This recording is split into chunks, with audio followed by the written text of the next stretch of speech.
warahmatullahi wabarakatuh. Kembali lagi di cerita horor. Pada episode kali ini, saya akan membawakan sebuah cerita tentang bos pengguna pesugihan. Diangkat dari tweet yang dituliskan oleh @penulismalam94. Untuk teman-teman yang mau membaca tweetnya sudah ada di link deskripsi. Dan tanpa berbasa-basi lagi, langsung saja kita masuk ke ceritanya.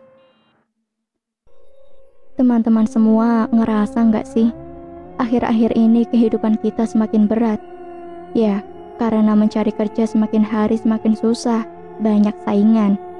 Begitu pula kalau kita mau usaha sendiri, harus siap modal, belum lagi persiapan yang lainnya jika mau berwirausaha. Nah, apalagi sekarang ketambahan permasalahan pandemi yang tidak ada habisnya. Rakyat susah, pengangguran semakin banyak, pengusaha banyak bangkrut, dan angka bundir pun meningkat.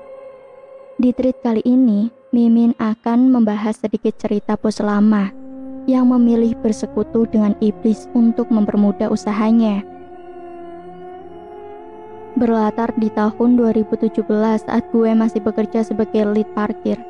Di suatu sore, HP gue berdering. Gue melihat ke layar HP. Ternyata ada telepon dari ibu bos, si owner jasa parkir. "Halo Sel, saya perintahkan kamu ambil tanah yang ada di sekitar situ ya. Pokoknya tanah yang kamu ambil harus mewakili 4 penjuru mata angin, tidak perlu banyak. Saya cuma perlu segenggam saja dan masukkan ke plastiknya jadi 4. Jangan lupa kamu tulis juga yang mana letak tanah bagian timur, barat, selatan, dan utara di masing-masing plastik ya. Awas loh, jangan sampai salah. Nanti malam saya ambil ke office. Kamu simpen tanah itu di bawah meja saya. Thanks." Belum sempat gue berbicara, si ibu bos sudah terlebih dahulu menutup teleponnya.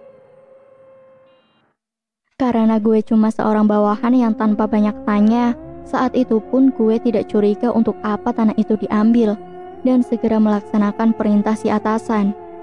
Gue ambillah masing-masing segenggam tanah dari 4 penjuru mata angin dengan bantuan Google, serta gue masukkan ke dalam 4 plastik sesuai instruksi. Keesokan harinya, bos gue ini telepon lagi. Sekarang tugasnya gue harus disuruh ke rumahnya dan ambil barang untuk keperluan di office parkir. Sebenarnya gue yang kerja lebih dari 2 tahun sudah sering banget bolak-balik ke rumah si ibu bos, buat ambil berkas atau sekedar ambil peralatan parkir. Jadi, pas waktu itu dia telepon buat suruh gue ambil barang, ya gue tidak ada pikiran apa-apa. Setelah gue datang di rumahnya, gue seperti biasa menunggu di depan gerbang rumah dia dan tunggu si bos atau suaminya kasih barang ke gue. "Marcel, tolong kamu masuk sini dulu. Ada yang mau ibu omongin nih," ucapnya dari dalam rumah. Gue sempat membatin, tumben nih atasan gue suruh masuk dalam rumahnya.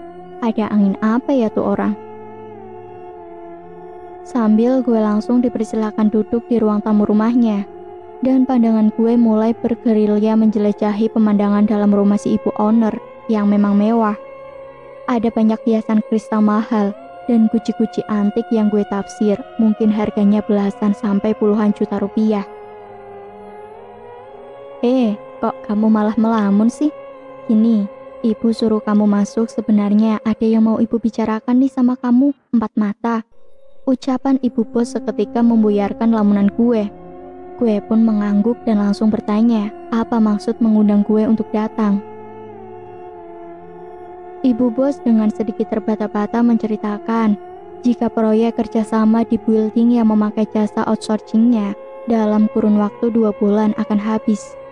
Ia meminta bantuan dukun untuk membantu usahanya secara tidak kasat mata, supaya para petinggi building bisa melanjutkan kontrak kerjasama mereka.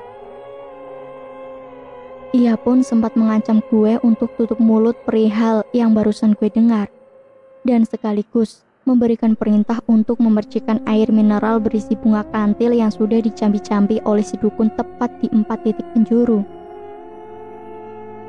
Karena buru-buru biar cepat balik kantor, gue saat itu langsung bertanya, di mana air yang akan gue pakai untuk memercikan ke 4 penjuru titik. Tapi si ibu bos malah menyuruh gue untuk ambil botol itu sendiri ke ruang khusus yang berada di sudut lorong rumahnya. Entah kenapa, walaupun saat itu masih sekitar pukul 11 pagi, rasanya sinar matahari enggan masuk ke dalam ruang rumahnya, sehingga terasa lembab dan pengap saat gue berjalan menyusuri lorong sampai ke ruangan yang dimaksud. Ternyata ibu bos dari belakang ngikutin langkah gue, dan saat gue berhenti tepat di depan pintu yang di sisinya ada payung berwarna hijau, dia bilang, "Ini tempatnya, kamu masuk sini.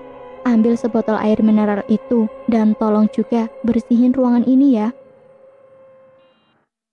"Bu, serius nih saya disuruh bersihin ruangan ini?"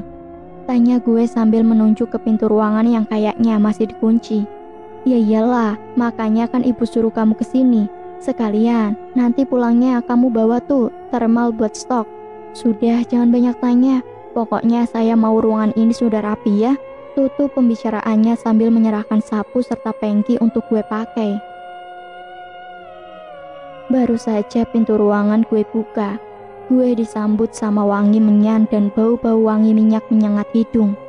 Semua dinding kamar itu dicat hitam, sehingga waktu gue nyalain lampu ruangan pun masih terasa gelap dan hawanya lembab. Perlu beberapa detik supaya mata gue bisa fokus menjelajahi ke dalam ruangan tersebut. Gue sempat kaget saat ketika kaki gue menginjak ada banyak ceceran abu dupa di lantai yang juga semua serba hitam.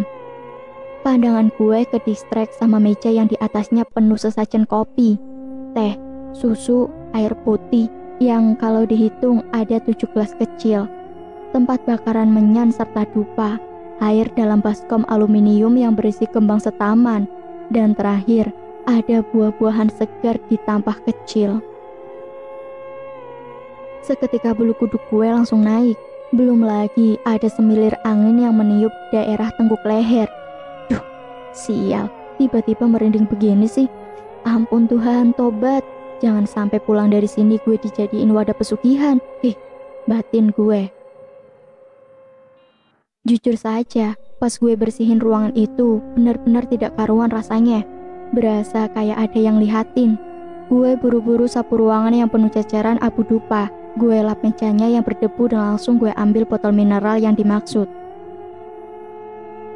Pas terakhir gue mau pel lantai itu, dari sudut kamar, jelas banget di telinga gue, suara geraman semacam suara banteng 3 kali, dan lampu ruangan berkedip-kedip.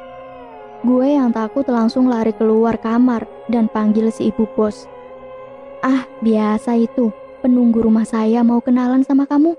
Sudah, lanjut lagi kerjaannya sampai bersih ya. Ingat loh ya, jangan sampai ada ceceran abu di lantai." Jawabnya hanya datar.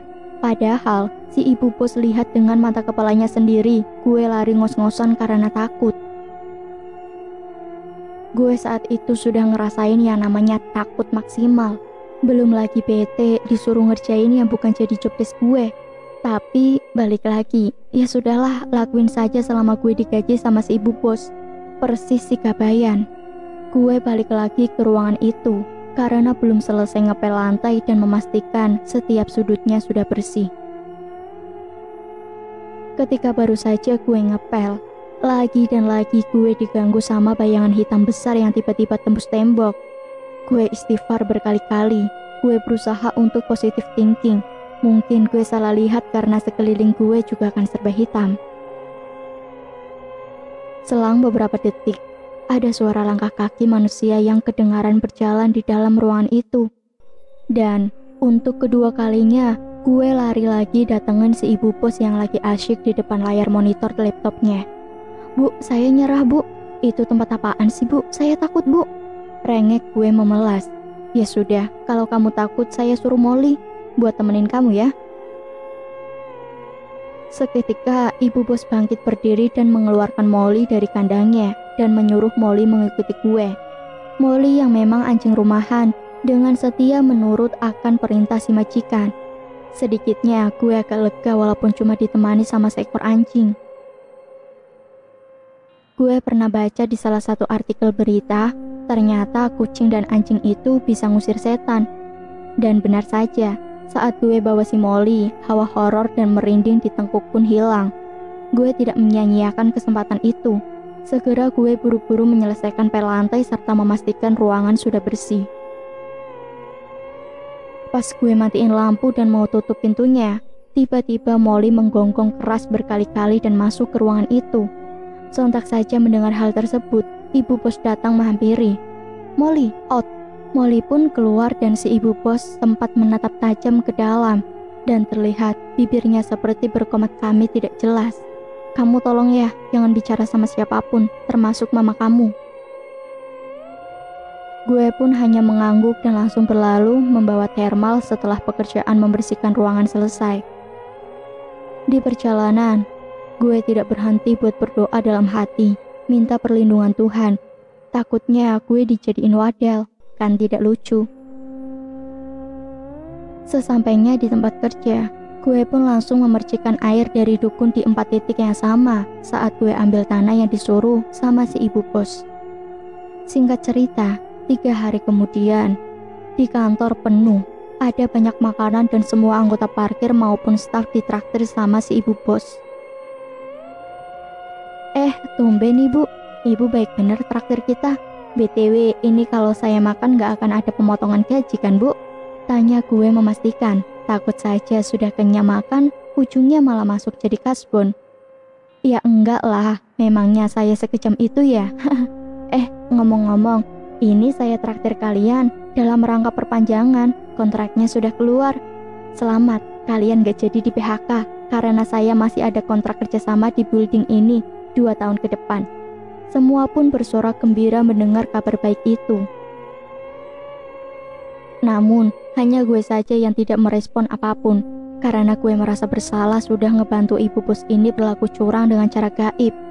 Tidak lama kemudian, gue mengajukan resign karena perasaan bersalah gue. Dan tidak sampai 1 bulan gue nganggur. Gue diterima kerja di tempat lain sebagai SPV gudang.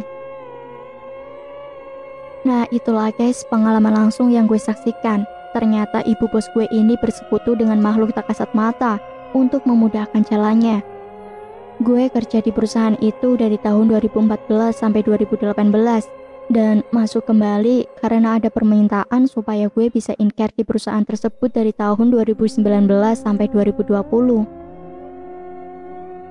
Untuk di momen kedua kalinya gue bergabung, pernah disuruh melakukan hal yang sama, tapi gue sudah berani menolak. Gue berdalih karena apa yang gue lakuin sama saja bersekutu dengan iblis dan juga tidak percaya akan adanya Tuhan. Gue pun sempat dibilang munafik dan fanatik, tapi tidak apalah daripada harus buat dosa lagi. Semoga bisa diambil pelajaran yang baik dalam cerita ini ya teman-teman. Sekian dan terima kasih. Cukup sampai di sini cerita horor hari ini. Nantikan untuk cerita-cerita lainnya. Tetap stay tune di cerita horor. Banyak sekali pesan moral yang dapat kita ambil dari cerita-cerita ini. Tingkatkan yang baik, hilangkan yang buruk. Wassalamualaikum warahmatullahi wabarakatuh.